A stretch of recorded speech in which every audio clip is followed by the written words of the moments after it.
તમારું ધ ફૂડી કિચનમાં આજે હું તમારા માટે લઈને આવી છું ગળ્યા પુડલાની રેસીપી ઘઉંના લોટમાંથી આપણે બનાવવાના છીએ।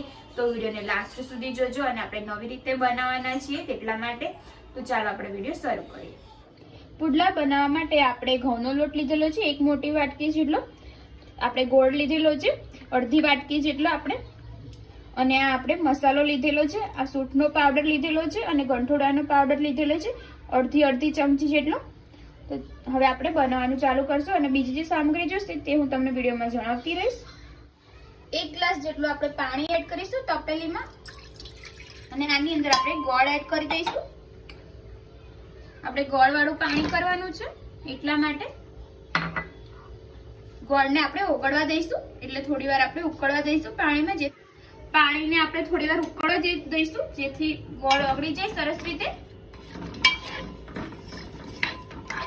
હવે આ પાણી ઉકળી રહ્યું છે એની અંદર આપણે ઇલાયચી એડ કરી દઈશું એક, જેથી ટેસ્ટ સારો લાગે એનો।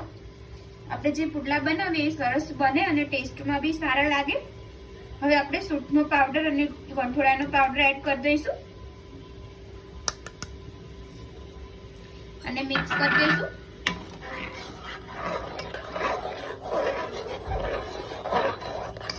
હવે આપણે ગેસ બંધ કરી દઈશું।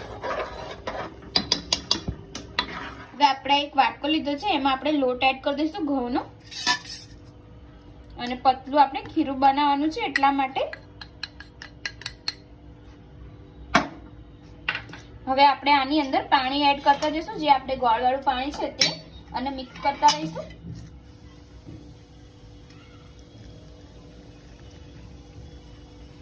ગાંઠા ના પડી જાય તેવી રીતના આપણે મિક્સ કરીશું।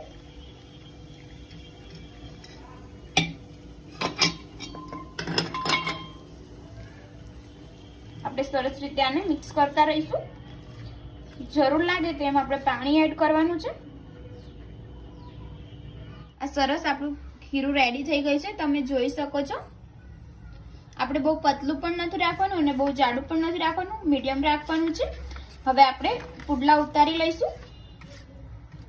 પુડલા ઉતારવા માટે આ નોનસ્ટિક તવી લીધેલી છે આપણે, એની ઉપર આપણે થોડું તેલ લગાવી લઈશું। ઘી પણ લગાવી શકો છો, તમારે જે લગાવવું હોય તે લગાવી શકો છો, ઘી અથવા તેલ લગાવી શકો છો। તવી આપણી સરસ ગરમ થઈ ગઈ છે।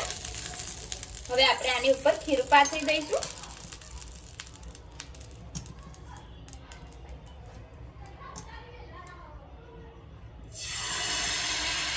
આપણે જ્યારે ખીરું પાથરીએ ત્યારે ગેસ ધીમો રાખવાનો છે।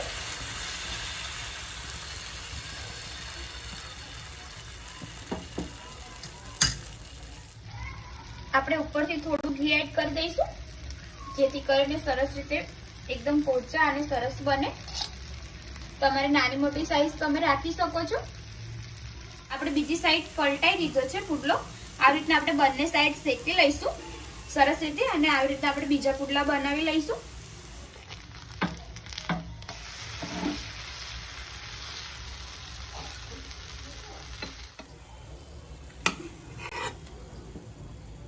ફ્રેન્ડ્સ, આપણા સરસ મજાના પુડલા રેડી થઈ ગયા છે, તમે જોઈ શકો છો।